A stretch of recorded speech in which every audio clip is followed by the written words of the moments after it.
Hello and welcome. Not again. Not again. Back. Please, settle in. I know the halls still reek of blood and scratching can still be heard from the back door, but I promise you, this place is as safe as it can be. And today, I have an extra special story for you all, since, you see, this is how you die. As many of you know, for a good few years of gaming history, the zombie apocalypse trope has been a bit overused. We have zombie strategy games, zombie RPGs, zombie tower defense games, and oh my gods, we have a fair number of shooters. Many of these games, well, were pretty good. And many were pretty bad. And the trope slowly began to lose steam as pop culture moved on. The entertainment industry blindly continued the churning of the pot of what people like, while a trickle of games came out regardless of the shift in popular culture. And some of these games, whether they started early in the craze or later, they became video games that stood head and shoulders above the rest, cementing themselves in the community's shared memory and living on with their own unique fan bases. On the more popular side, Left 4 Dead is still widely considered the pinnacle of co-op shooters, outside of possibly Helldivers now, but we'll see how that ages. Well, The Last of Us is still one of the best video game stories you can experience today, and Resident Evil is just fun. But to add another game to the list, Project Zomboid sits in this category for me. All these games stand out for their own reasons, and they are all amazing games and series. But Zomboid, ironically and unironically, I don't know if Zomboid will ever die. The story of this world is not one told through a single protagonist or a single theme, however. It is a story of the few survivors of the first days, the lives they lived, the people they knew, the achievements that they left, and the ends that they met. So I will take this moment of calm to share with you their stories. Before we see their stories, however, the world has to die. You know how this goes.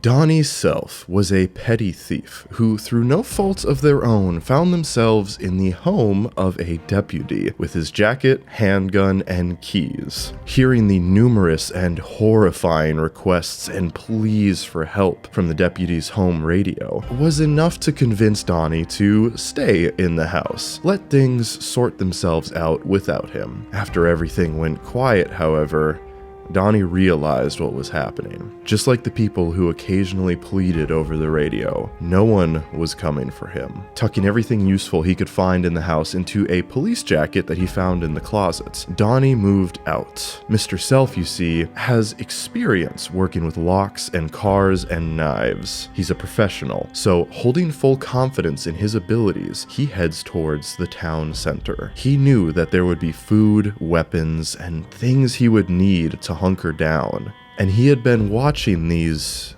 things and had been taking notes, making observations. Day 3. They show less intelligence than most animals. Some of them can move at about the pace of a light jog, but most of them just shamble around at about walking pace. They can hear things and see things, but I don't know about smell. Honestly, I doubt it with all the decay visible on their bodies. As long as I keep a decent pace, I should be able to lose them easily. So Donnie jogged down the streets,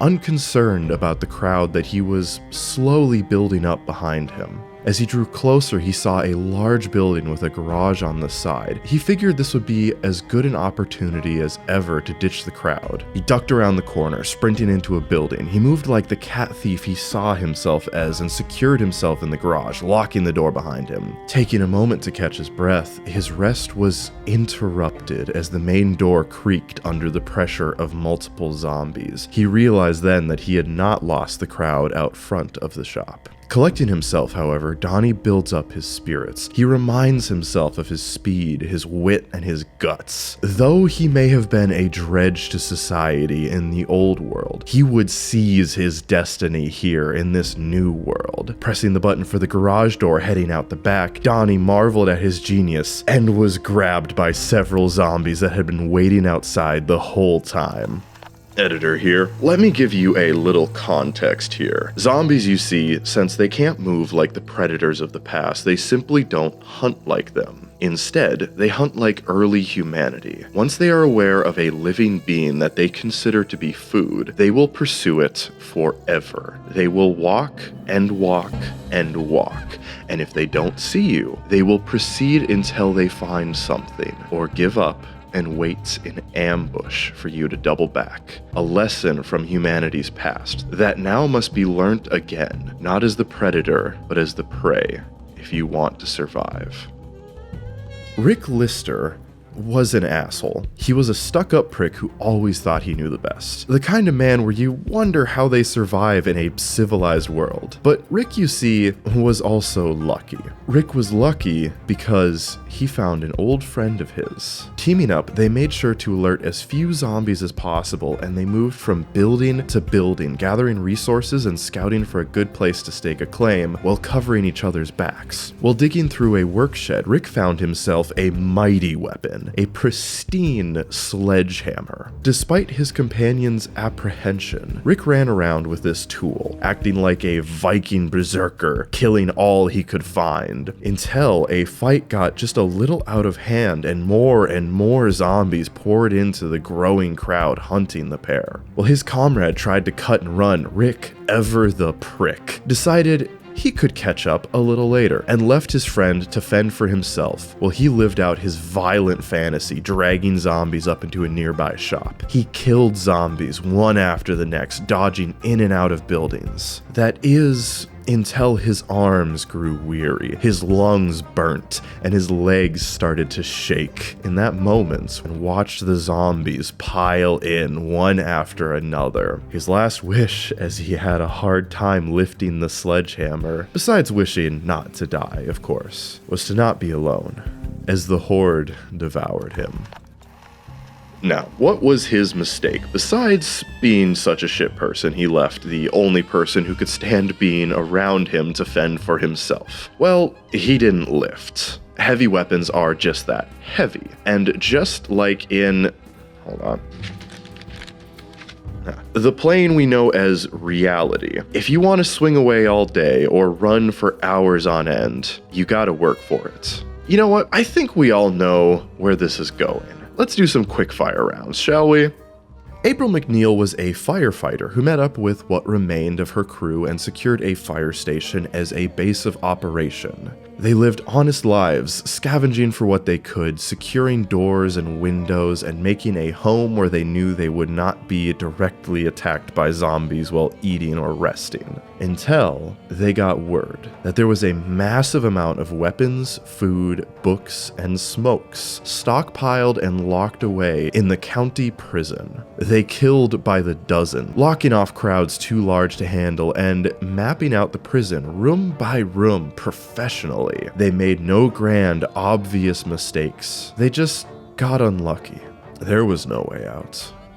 Hillary Riggs was another survivor who took shelter in the same firehouse. As the sister of April, she knew her way around the base, but wasn't a firefighter like her sister. Instead, she went to MIT for a semester and saw herself as somewhat of an engineer. Also, she would regularly hit the gun range with her friends. Listen, it's a small town thing. She was an absolute asset to the survivors, crafting rudimentary weapons and helping with barricading windows and securing the local neighborhood. Then she got perhaps a little too curious on how effective fire is on the undead while she was clearing out a nearby neighborhood. As the burning corpse of a man clawed at her, the gasoline she'd used to set him alight caught her as well. As she desperately tried to put herself out, she found that there was no escape from the heat, and she learned quickly how effective fire was. And finally, our last story. The story of a visionary. Colby Jefferson had a dream. Looking out at the end of the world from the comfort of his bar, Jeff watched the world end. Jeff watched with a drink in one hand and a pack of smokes on the table. He was quite well supplied in his bar in the boonies, had plenty of food, water, and fuel to run the generators, or keep a fire if it ever got that desperate. But he knew that this was it. No matter how long it took, the creatures outside would devour this world. So like many others faced with their end, Jeff decided to devote his life to a dream, an ideal. He dreamed of the beauty of his country, the rolling hills and flat plains. Each small town had their stories to tell, from their historical downtowns to their lovely cared-for farmhouses. And he wanted to see them all. So he gathered everything he could possibly need, from a fenced-in base to store supplies, to friends to help him and share in his vision of this great final road trip. Piece by piece, together they took a dream and created a reality. Within a week, Jeff had gathered food, arms, people, and most importantly, vehicles. Vehicles and fuel enough to drive across the entire countryside without stopping. And he had the comrades to drive them. A venerable convoy led by the biggest, meanest truck any of them had ever seen. But tragedy struck, and one of the scavengers came home without their car. It had broke down, full of maps that would be integral to their trip. It was a simple retrieval job, nothing compared to the risks that they had undertaken to get here, but it is still a risk. And that's it. Jeff would not last, not long enough to survive the trip at the very least. But he loved his dream, even more than he loved his own life. His last wish, as his friends, once strangers, promised to carry out his dream into the future. He asked them for one more favor: bury me out front the bar. Well, this one got a little dark, but that's it. Those are my stories, but I would like to ask you, what were your stories? How did you beat the odds? What valuable lessons did you learn, perhaps a little too late? And how did you die?